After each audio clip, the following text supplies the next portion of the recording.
एक बूढ़ी औरत जिसकी उम्र का अंदाजा लगाना भी नामुमकिन था, अपने चारों हाथ पैरों से सड़क पर रेंग रही थी। एक आदमी बाइक से उस रोड से गुजर रहा था। अरे अम्मा, आप तो बहुत तकलीफ में लग रही हैं, मैं आपको लिफ्ट दे दूं? बुढ़िया ने गर्दन उठाकर उसको ललचाई नजरों से देखा और उस पर किसी जंगली बिल्ली की तरह झपट पड़ी। मोहित और राहुल अपने अपने कैबिन में बैठे काम पर लगे हुए थे। सामने वाला कैबिन जो हमेशा खाली पड़ा रहता था, वहाँ एक खूबसूरत लड़की आकर बैठी। वो किसी से कुछ भी बात किए बिना अपने काम में लग गई। राहुल और मोहित दोनों ही उसे निहार रहे थे। उसने अपने साइड विजन से महसूस किया कि वो दोनों उसे ही देख रहे हैं, तो उसने एक झटके के साथ उनकी तरफ देखा। मोहित हड़बड़ा गया और दोनों ही फिर से अपने कामों में लग गए। लड़की ने गौर किया कि राहुल के हाथ पर एक काला निशान है। वो मुस्कुराई और फिर अपना काम करने लगी। तभी स्टाफ का एक आदमी जिसका नाम रोनित था, वो उसके पास गया और उसके मॉनिटर पर देखने लगा। ऐसा क्या काम कर रही हो जो स्टाफ को इंट्रोडक्शन देना भी ठीक नहीं समझा? ऐसा कहते हुए रोनित ने उसके कंधे पर हाथ रख दिया। उसने रोनित की तरफ गुस्से से देखा और उसका हाथ हटाया। मुझे पसंद नहीं कि कोई मेरी मर्जी के बिना मुझे टच करे। रोनित का हाथ जलने लगा था। छोड़ो इसे। वो अपने हाथ को पकड़कर बाथरूम में उसे धोने के लिए चला गया। उसकी कलाई ऐसे झुलस चुकी थी जैसे कि आग में झोंक दी गई हो। लंच टाइम में जब राहुल और मोहित खाना खा रहे थे, तब वो अपनी कुर्सी खिसका कर उनके पास बैठ गई। Hello, I am Riya and you both? Hi, my Rahul and he is Mohit. तुम पहले कहाँ जॉब करती थी? कहीं नहीं, आई एम अ फ्रेशर। ओह, उन तीनों के बीच अच्छी खासी बातचीत हुई। रात होने पर राहुल और मोहित दोनों ही चाहते थे कि रिया को लिफ्ट दे दें, इसलिए छुट्टी होने पर वो दोनों बहुत तेजी के साथ पार्किंग गए और अपनी अपनी बाइक निकाल कर ले आए। अरे यार, ये रिया कहाँ गायब हो गई? हाँ, ये कोई भूत तो नहीं थी? चल यार, कल मिलते हैं। अगले दिन भी उन्होंने साथ में लंच किया। हे रिया, तुम घर कैसे जाती हो? जहाँ तक मुझे पता है तुम्हारे पास अपना कोई व्हीकल नहीं है। तुम्हें उससे क्या मतलब? ये सुनकर राहुल चुप हो गया, लेकिन मोहित को ये बात हजम नहीं हो रही थी। वहाँ का मैनेजर मोहित के बहुत क्लोज था। मोहित ने उससे कहकर चुपचाप रिया की ज्वाइनिंग फाइल निकलवा ली। ये मिल गया उसका एड्रेस। आज रात को ही घर जाकर देखता हूँ, कुछ ना कुछ तो पता जरूर चलेगा। ये सोचकर वो छुट्टी का इंतजार करने लगा। छुट्टी होने पर आज भी रिया रहस्यमय तरीके से गायब हो गई। मोहित ने ये बात राहुल को नहीं बताई कि वो रिया के घर जाने वाला है, और वो अपनी बाइक से उस एड्रेस के लिए निकल गया। जब वो उसके डॉक्यूमेंट्स पर मिले एड्रेस पर पहुंचा तो उसका दिमाग घूम गया। यार, घर तो यही है, सनशाइन मिला, लेकिन देखकर लगता नहीं कि यहाँ कोई रहता भी होगा।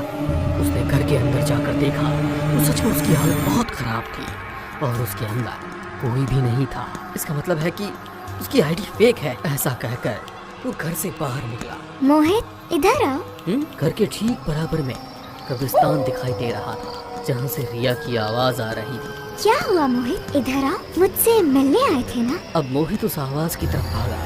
उसने देखा कि कब्र के पास एक बुढ़िया बैठी हुई है और कब्र में पड़े मुर्दे का हाथ पकड़े उसे चबाने की कोशिश कर रही है। कौन हो तुम और ये क्या कर रही हो? मैं रिया हूँ मोहित, और कौन होती? ये सुनकर मोहित हैरान हो गया। अच्छा हुआ तुम आ गए। इस मुर्दे में तो जरा भी खून नहीं है। अब तुम्हारा खून पीकर मुझ पे फिर से जवानी आ जाएगी। ऐसा कहकर वो मोहित पर झपट पड़ी। उसने मोहित की गर्दन पर दांत गड़ा दिए और उसका सारा खून पीना शुरू कर दिया। जैसे जैसे मोहित के जिस्म से खून खत्म हो रहा था, वो बूढ़ी औरत जवान होती जा रही थी। कुछ ही पलों में मोहित मर गया और वो फिर से जवान होकर रिया बन गई। अगले दिन जब मोहित जॉब पर नहीं पहुंचा तो राहुल ने उसे कॉल लगाया, लेकिन उसका कॉल रिसीव ही नहीं हो रहा था। तभी रिया ने अपनी कुर्सी राहुल की तरफ खिसकाई। क्या हुआ राहुल, आज बड़ी टेंशन में लग रहे हो? पता नहीं मोहित आज जॉब पर क्यों नहीं आया। वो नहीं आया तो क्या हुआ, मैं तो आई हूँ ना। दोनों की नजरें एक दूसरे से कुछ पल के लिए ली और फिर उनमें बातें शुरू हो गई। कुछ देर बात करने के बाद रिया, क्या आज ऑफिस के बाद हम दोनों डिनर पर चलें? मैं बाहर का कुछ नहीं खाती। हाँ, अगर तुम अपने घर पर आने के लिए ऑफर करो तो मैं तुम्हारे साथ डिनर कर सकती हूँ। ये सुनकर राहुल बहुत खुश हुआ और बोला, हाँ श्योर। राहुल की खुशी का ठिकाना नहीं रहा। आज कोई लड़की पहली बार उसकी बाइक पर बैठी थी और वो भी इतनी खूबसूरत। वो उसे लेकर अपने घर पर पहुंचा तो उसकी बहन मेघना तैयार हुई सोफे पर बैठी थी। क्या भैया, इतना लेट कैसे हो गए आप? कब से वेट कर रही हूँ।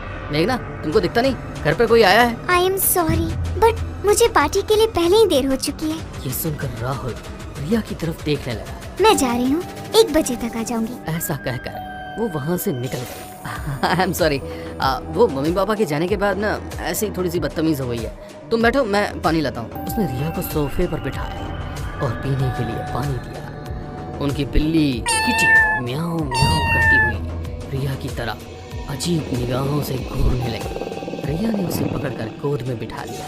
कितनी प्यारी बिल्ली है ना तुम्हारी। I just love cats. तुम किटी के साथ खेलो, मैं तुम्हारे लिए एक मस्त चिकन फ्राई बना कर लाता हूँ। थोड़ी ही देर में राहुल ने चिकन बना लिया और दोनों ने बैठकर साथ में खाया। उसके बाद वो फिर से बातों में लग गए। ये अब 11 बजे का वक्त था। रिया, तुम्हारा घर कहाँ है? अगर चाहो तो मैं तुम्हें छोड़कर आ सकता हूँ। मुझे लगा था तुम मुझे रुकने के लिए ऑफर करोगे, लेकिन छोड़ना चाहते हो तो ठीक है। नहीं सॉरी, मैं दरअसल पूछने ही वाला था, लेकिन कहीं तुम्हें बुरा ना लग जाए इसीलिए नहीं पूछा। ये सुनकर वो झट से उसके बिल्कुल करीब आ गई। अगर मुझे बुरा लगता तो यहाँ डिनर करने भी नहीं आती। ऐसा कहकर वो उठी और रहस्यमय मुस्कान देते हुए राहुल के कमरे की तरफ बढ़ गई। राहुल भी खुश होते हुए उसके पीछे पीछे कमरे में पहुंच गया। अंदर जाते ही रिया ने उसे गले लगा लिया। धीरे से दोनों बेड पर जा गिरे और एक दूसरे के करीब चले गए। किटी अभी भी उनके कमरे के बाहर ही मंडरा रही थी। चलो, अब मैं दूसरे रूम में जाती हूँ। तुम्हारी बहन ने देख लिया तो प्रॉब्लम हो जाएगी। ऐसा कहकर वो दूसरे कमरे में चली गई और राहुल भी आंखें बंद करके सो गया। रात को 1 बजे मेघना घर वापस आई। अंदर कदम रखते ही उसने लाइट्स ऑन की और ना जाने जमीन पर उसने क्या देखा कि उसकी चीख निकल पड़ी। उसकी चीख सुनकर राहुल की आंख खुली और वो बाहर भागा। क्या हुआ? वो देखो भैया। राहुल ने भी जमीन पर देखा। उसका दिल दहल गया। जमीन पर किटी की लाश पड़ी थी। उसका शरीर का मांस गायब था, केवल उसकी गर्दन ही बची हुई दिखाई दे रही थी। ऐसा लग रहा था मानो किसी जानवर ने उसको चीर फाड़ डाला हो। हमारी किटी को इस तरह कौन मार सकता है? क्या कोई कुत्ता घर में घुस गया था? राहुल को कुछ समझ नहीं आया। उसने मेघना को शांत करके उसके कमरे में जाने को कहा और बोला कि सुबह जब बाई आएगी तो उसे साफ करवा देगा। रिया अपने कमरे में बैठी रहस्यमय तरीके से मुस्कुरा रही थी। उसने अपने दांत में फंसी हुई बोटी का टुकड़ा निकालकर जमीन पर झाड़ दिया। अगले दिन जब दोनों साथ ऑफिस पहुंचे तो सभी उनको हैरानी से देखने लगे। पूरे दिन दोनों की एक दूसरे से बातें चलती रही। पर रात में जब राहुल ने पार्टी से बाइक निकाली तो रिया उसे सड़क के किनारे खड़ी नजर आई। न्यूज़ में आया है कि आज चंद्र ग्रहण होने वाला है। हाँ, सुना तो मैंने भी है। क्या आज की रात मैं तुम्हारे घर पे रुक सकती हूँ? मुझे चंद्र ग्रहण की रात बहुत डर लगता है। ये सुनकर राहुल खुश हुआ और फिर से रिया को अपने घर लेकर पहुंचा। उसने देखा कि मेघना किचन में नूडल्स बना रही थी। अरे वाह, क्या बात है, आज तो तुम खाना बना रही हो। आपके लिए नहीं है, सिर्फ मेरे लिए है। अपने लिए खुद बना लीजिए। उसने नूडल्स प्लेट में निकाली और फिर अपने कमरे में चली गई।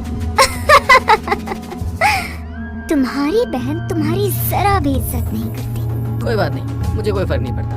12 बजे तक खाना खाकर दोनों कमरे में पहुंच गए। कुछ प्यार भरे पल गुजारने के बाद रिया फिर से दूसरे कमरे में चली गई। कमरे में जाते ही उसकी आंखें लाल लाल चमकने लगी। आज चंद्र ग्रहण लगने वाला है। आज मुझे हमेशा के लिए जवान रहने का वरदान मिल जाएगा। कुछ देर बाद रिया मेघना के कमरे में पहुंची और उसे अजीब निगाहों से घूरने लगी। उसने मेघना की गर्दन पकड़कर इतनी जोर से दबाई कि उसकी आवाज तक नहीं निकल सकी। फिर उसे खींचकर छत पर ले गई। वहां जाकर उसने मेघना को जमीन पर पटक दिया और उसके बालों पर पैर रखकर खड़ी हो गई। छोड़ो मुझे, कमीनी! रिया चांद की तरफ देख रही थी। अब कुछ ही सेकंड्स बचे थे। जैसे ही पूरी तरह चांद पर ग्रहण लगा, रिया मुस्कुराई। अब समय हो गया है। उसकी आंखें लाल लाल चमकने लगी। 4 दांत अपने आप बढ़कर खूंखार हो गए। छोड़ो मुझे! उसने मेघना को खड़ा किया और उसकी गर्दन पर अपने दांत गड़ा दिए। कुछ ही मिनटों में मेघना खत्म हो गई। अब मैं हमेशा जवान रहूंगी। तभी राहुल भी छत पर पहुंच गया। मेघना को मरा देख रिया का भयानक रूप देखकर वो हैरान हो गया। कायल, मेरी बहन को खा गई। आज मैं तुझे हमेशा के लिए खत्म कर दूंगा। ऐसा कहकर उसने पास ही रखी रोड उठाई। वो उसकी तरफ मारने के लिए आगे बढ़ा ही था कि रिया उस पर झपट पड़ी। तुम नक्षत्र में पैदा हुए थे राहुल, इसीलिए तुम्हारे हाथ पर ये काला निशान है। मैं एक वैम्पायर हूँ। मुझे जवान रहने के लिए हर 7 दिन में एक इंसान का खून पीना पड़ता है। लेकिन अगर चंद्र ग्रहण की रात मैं किसी ऐसे इंसान का खून पी लूं जो कि नक्षत्र में पैदा हुआ था, तो अगले 500 सालों तक मैं जवान रहने का वरदान हासिल कर लेती हूँ। इसीलिए तुम्हारी खुशबू सूंघते हुए मैं एक दिन तुम्हारे तक पहुँच गई। तुम्हारे ऊपर अपना भरोसा बना सकूं, इसीलिए मैंने तुम्हारे ऑफिस में ही ज्वाइन किया। लेकिन न चाहते हुए भी मुझे तुमसे प्यार होने लगा। जब मैंने देखा कि तुम्हारी बहन मेघना के कंधे पर भी वही काला निशान है, तो मुझे पता चल गया कि वो भी नक्षत्र में पैदा हुई है। इसीलिए मैंने तुम्हारी जगह उसे खत्म करने की ठान ली। लेकिन अब मेरी सच्चाई जानने के बाद शायद तुम मुझसे प्यार नहीं करोगे। इसीलिए मैं तुम्हारी जिंदगी से जा रही हूँ। I love you. ऐसा कहकर उसने राहुल की गर्दन पर अपने नाखून गड़ा दिए और उसे बेहोश कर दिया। फिर तेजी से छत से कूद वो वहां से भाग गई। सुबह जब राहुल की आंख खुली तो उसकी जिंदगी उजड़ चुकी थी। मेघना उसकी ही बराबर में मृत पड़ी थी। उसे देखकर उसकी आंखों से आंसू निकल पड़े। समय बीता, दिन गुजरे, लेकिन राहुल अभी भी मामूल नहीं हो पा रहा था। राहुल, तुम इतना टेंशन में क्यों लग रहे हो? जब से मेघना गुजरी है, घर सुना सुना सा हो गया है। कुछ भी अच्छा नहीं लगता। तुम फिक्र मत करो, आज चंद्र ग्रहण लगने वाला है और मुझे इस रात बहुत डर लगता है। क्या आज की रात मैं तुम्हारे घर रुक सकती हूँ? ये सुनकर उसको बिना कोई सवाल किए अपने घर ले गया। अब चंद्र ग्रहण होने में कुछ ही वक्त बाकी था। निशा और राहुल दोनों कमरे में बैठे थे। निशा ने राहुल को कसकर गले लगा लिया। तभी राहुल को अपने शरीर में अजब तरह की ठंडक और अकड़न महसूस होने लगी। क्या हुआ डार्लिंग, तुम तो कांप रहे हो। जैसे ही चांद पूरी तरह से ग्रहण से छिप गया, राहुल की आंखें लाल लाल चमकने लगी। उसके दांत बड़े नुकीले हो गए। उसने गले लगे हुए निशा की गर्दन में दांत गड़ा दिया। राहुल को अपनी प्यास पर काबू नहीं हो रहा था। उसने पूरी तरह निशा का खून पी लिया और उसे खत्म कर दिया। ये मैंने क्या किया? तभी रिया उसके सामने आ गई। तुम भी अब वैम्पायर बन चुके हो राहुल। ऐसा कहकर वो झट से राहुल के गले लग गई। अब तुम में और मुझ में कोई फर्क नहीं। I love you.